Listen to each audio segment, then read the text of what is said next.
Hello friends, welcome to my YouTube channel. आज के अपने वीडियो में हम बात करेंगे चैप्टर फर्स्ट के पार्ट 10 की।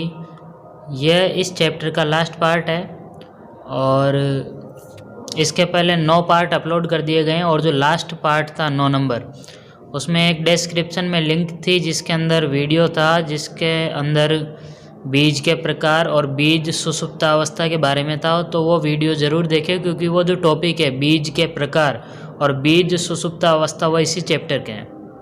तो फ्रेंड्स, स्टार्ट करते हैं आज का ये वीडियो। आज के वीडियो में हम बात करेंगे कि बीज उत्पादन क्या होता है। तो कल इसके बारे में बताया था कि बीजों का उत्पादन करना ही क्या होता है, बीज उत्पादन। इसकी परिभाषा दी हुई है पूरी। बीज उत्पादन प्रक्रिया एक ऐसी वैज्ञानिक विधि है जिसके द्वारा आनुवांशिक शुद्धता युक्त उच्च अंकुरण क्षमता वाले रोग रहित और अधिक उपज देने वाले बीजों का उत्पादन किया जाता है। तो ये इसकी परिभाषा हो गई बीज उत्पादन की। बीज का चुनाव, सबसे पहला अगर हमें बीज उत्पादन करना है तो सबसे पहला चरण आता है कि बीज का चुनाव।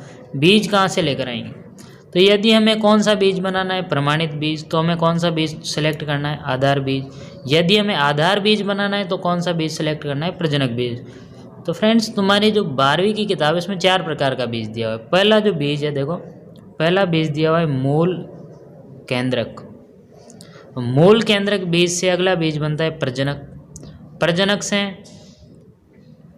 आधार और आधार बीज से प्रमाणित। तो फ्रेंड्स, यदि हमें जैसे प्रमाणित बीज बनाना है तो हमें कौन सा बीज काम में लेना है, आधार। और आधार बीज बनाना है तो प्रजनक। और प्रजनक बीज कहाँ से बनता है, तो प्रजनक बीज बनता है आपके मूल केंद्रक बीज से। ठीक है फ्रेंड्स, और इसकी वीडियो भी है जो बीज के प्रकार है उसमें अच्छे से समझ में आ जाएगा आपके।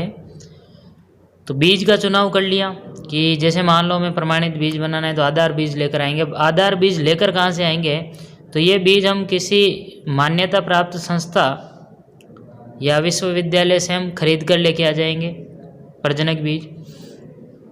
जो बीज की वैरायटी है, जो भी फसल हम बो रहे हैं, उस बीज की जो किस्म है वो वहाँ की जलवायु के अनुसार होना चाहिए और वह किस्म अधिक उत्पादन देने वाली होना चाहिए। फिर उस बीज का हमें बीजोपचार करना है। बीजोपचार की विधि कौन से काम में लेंगे, तो FIR विधि काम में लेंगे। FIR का मतलब क्या होता है, पहले उसको कवकनाशी यानी कि फंजीसाइड से उपचारित करेंगे, दूसरा उसको इंसेक्टिसाइड यानी कि कीटनाशी से उपचारित करेंगे और तीसरा उसको कल्चर से उपचारित करेंगे। यदि दलहनी बीज है तो राइजोबियम कल्चर से, और अदलहनी बीजों को हम कल्चर आता है जो असहजीवी जीवाणु होते हैं जैसे एजिटोबैक्टर। ठीक है, तो हम उससे उपचारित कर लेंगे उसको। तो FIR विधि बीजोपचार की काम में ली जाती है।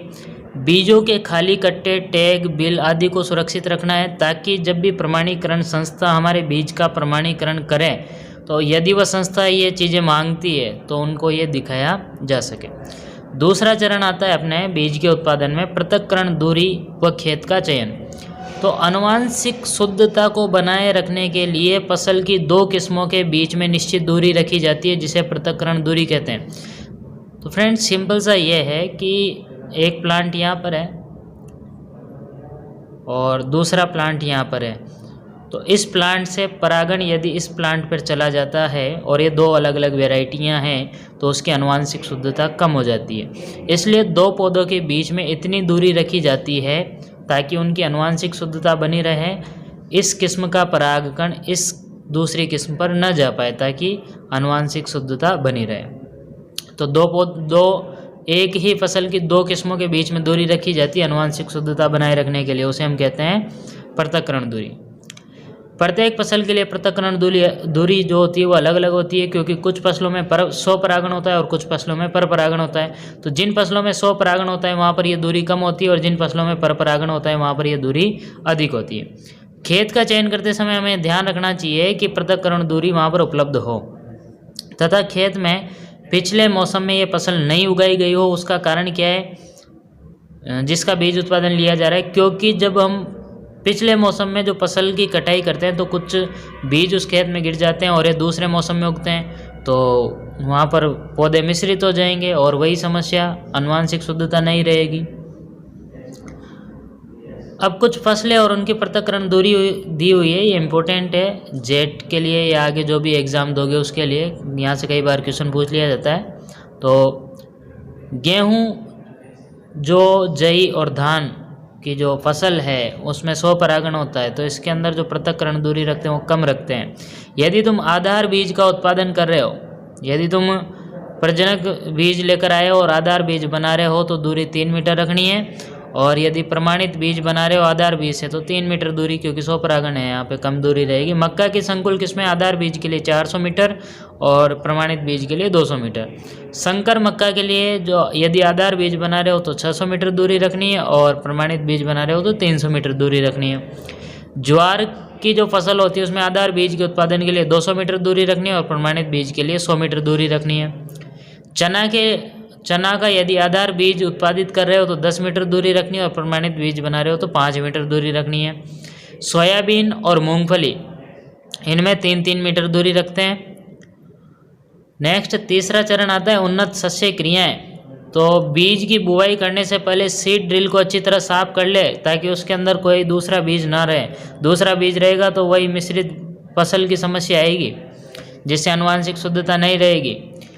बुआई करने के बाद संतुलित मात्रा में उर्वरक का प्रयोग करें। फसल की क्रांतिक अवस्था पर सिंचाई जरूर करें। क्रांतिक अवस्था क्या होती है, तो ये लेसन नंबर 3 में है आपके। फसल की ऐसी अवस्था होती है जिस पर यदि फसल को पानी नहीं दिया गया तो उसकी उत्पादन या उसकी जो उपज होती है वो काफ़ी कम हो जाती है। उस अवस्था को हम क्रांतिक अवस्था कहते हैं। उचित समय पर निराई गुड़ाई करते रहे ताकि खरपतवार नहीं उगे, क्योंकि खरपतवार उगेंगे तो खरपतवार का बीज मुख्य फसल के बीज के साथ मिलेगा, जिससे वही समस्या भौतिक शुद्धता वाली।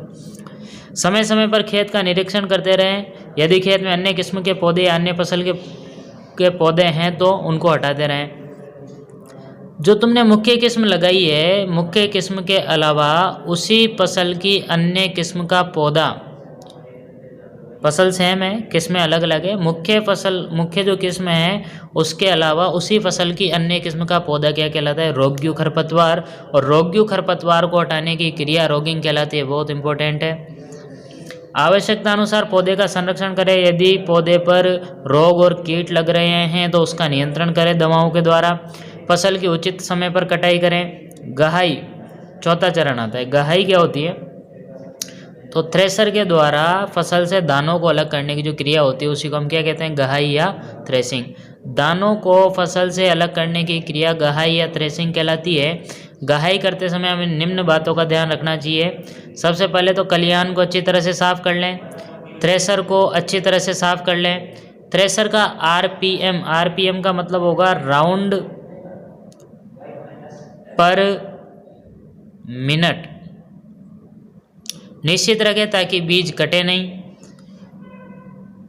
बीज भरने के लिए हमेशा नई बोरियों का इस्तेमाल करें ताकि उसमें पुराना बीज मिक्स ना हो। बीजों को बोरियों में भरने के पूर्व एक निश्चित नमी तक सुखा लें, हमने कल पढ़ा था।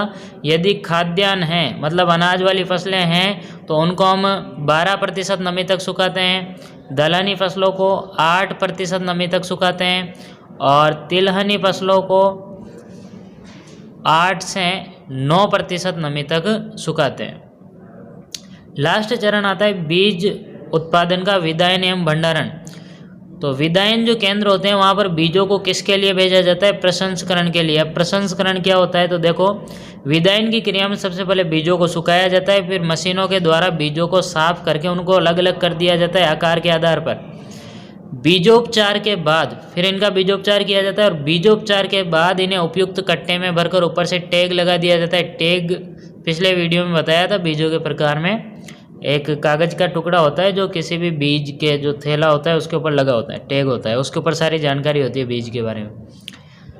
वर्गीकरण के द्वारा साफ व स्वस्थ बीजों को अलग किया जाता है तथा खराब बीजों को वहाँ से हटा दिया जाता है। सफाई की प्रक्रिया में क्या करते हैं, खरपतवार के बीजों, भौतिक अशुद्धियों को हटाया जाता है। बीजों का भंडारण कहाँ पर करते हैं, गोदाम में। भंडारण के बाद गोदाम का धूमीकरण करके बंद कर देना चाहिए, जिससे उसमें हानिकारक कीट या चूहे ना आए। धूमीकरण कुछ रासायनिक पदार्थ होते हैं जो धुएं के रूप में विष उत्पन्न करते हैं, तो उससे धूमीकरण करना चाहिए। समय समय पर गोदाम का निरीक्षण करते रहना चाहिए।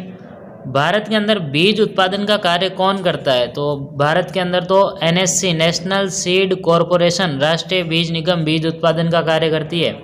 और राजस्थान में RSSC, Rajasthan state seed corporation बीज उत्पादन का कार्य करती है, राजस्थान राज्य बीज निगम। तो फ्रेंड्स, वीडियो अच्छा लगा हो तो लाइक कमेंट शेयर कीजिए और चैनल को सब्सक्राइब कीजिए।